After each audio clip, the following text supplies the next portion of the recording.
നമുക്ക് ഫ്രാൻസിലേക്ക് പോകാം. അവിടെയും രാഷ്ട്രീയ അനിശ്ചിതത്വമാണല്ലോ. എന്തായാലും പുതിയ ഫ്രഞ്ച് പ്രധാനമന്ത്രി ആരാണെന്ന് ഇന്ന് അറിയാനാകുമെന്നാണ് പ്രതീക്ഷിക്കുന്നത്. പ്രസിഡന്റ് ഇമ്മാനുവൽ മാക്രോൺ ഇത് സംബന്ധിച്ച പ്രഖ്യാപനം നടത്തുമെന്നാണ് റിപ്പോർട്ടുകൾ. അവിശ്വാസത്തെ തുടർന്ന് മിഷേൽ ബേർണിയർ രാജിവെച്ചിരുന്നതാണ് ഈ പ്രതിസന്ധിക്ക് കാരണമായത്. വോട്ടെടുപ്പില്ലാതെ ബജറ്റ് പാസ്സാക്കാനുള്ള നീക്കമാണ് ഈ പ്രധാനമന്ത്രിയുടെ അവിശ്വാസത്തിലേക്കും പിന്നീട് രാജിയിലേക്കുമൊക്കെ വഴിവെച്ചതും. തീവ്ര വലതുപക്ഷവും ഇടതുപക്ഷവും ഒരുമിച്ച് ചേർന്നായിരുന്നു അന്ന് ആ അവിശ്വാസ നീക്കവും നടത്തിയത്. ഐസൻ ജോസ് തന്നെയാണ് ഈ വാർത്തയുടെ വിവരങ്ങളും നൽകുക. ഐസൻ, ഇന്ന് പ്രഖ്യാപിക്കുമോ പുതിയ പ്രധാനമന്ത്രി ആരെന്നറിയാനാകുമോ ഫ്രഞ്ച് ജനതയ്ക്ക്?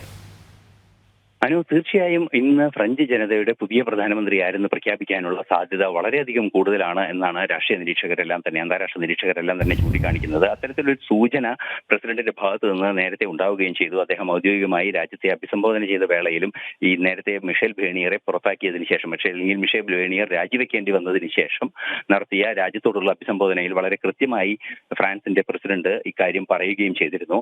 അത് പറഞ്ഞതിന് പിന്നാലെയാണ് ഇപ്പോൾ ഈ ദിവസം എത്തിയിരിക്കുന്നത്. മിക്കവാറും ഇന്ന് തന്നെ പ്രഖ്യാപനം നടക്കുമെന്ന സൂചനകളാണ് പുറത്തു വരുന്നത്. നേരത്തെ നമുക്കറിയാവുന്നതാണ്, അതിന് സൂചിപ്പിച്ചതുപോലെ ഫ്രഞ്ച് ഭരണഘടനയുടെ 49ാം അനുച്ഛേദ പ്രകാരം വോട്ടെടുപ്പില്ലാതെ സർക്കാരിനെ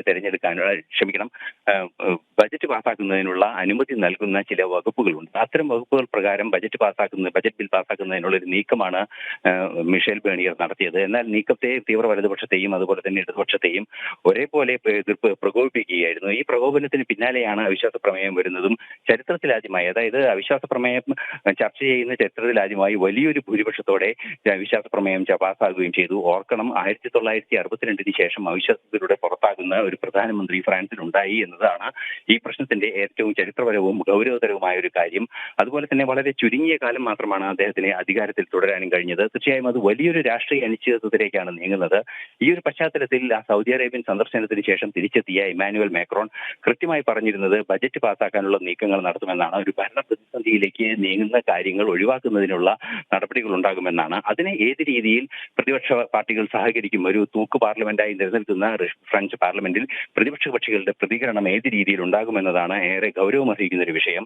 അതുകൊണ്ട് തന്നെ ഫ്രഞ്ച് പാർലമെന്റിലെ ഈ പ്രതിപക്ഷ കക്ഷികളുടെ നിലപാടിനെ സ്വാധീനിക്കുന്ന, അല്ലെങ്കിൽ അതിനെ കുറെ കൂടി കൺസെൻസസോടുകൂടിയും നീക്കങ്ങൾ നടത്താവുന്ന ഒരു വ്യക്തിയായിരിക്കും പ്രധാനമന്ത്രിയായി എത്തുക എന്നതാണ് ഇപ്പോൾ പ്രാഥമികമായി നമുക്ക് ലഭ്യമാകുന്ന സൂചന. 1-2 പേരുടെ ചില ചുരുക്കപ്പട്ടികകളെല്ലാം പറഞ്ഞു കേൾക്കുന്നുണ്ട് എങ്കിൽ കൂടി ഇത് സംബന്ധിച്ച സ്ഥിരീകരണം ഔദ്യോഗികമായി എവിടെ നിന്നും നമുക്ക് ലഭ്യമായിട്ടില്ല. എങ്കിലും ഇന്ന് പ്രഖ്യാപനം നടക്കുമെന്ന ഒരു അന്തിമ നിലപാടിലേക്ക് ഫ്രഞ്ച് പ്രസിഡന്റ് എത്തിയിട്ടുണ്ട് എന്ന് തന്നെയാണ് പ്രതീക്ഷിക്കുന്നത്. ശരി.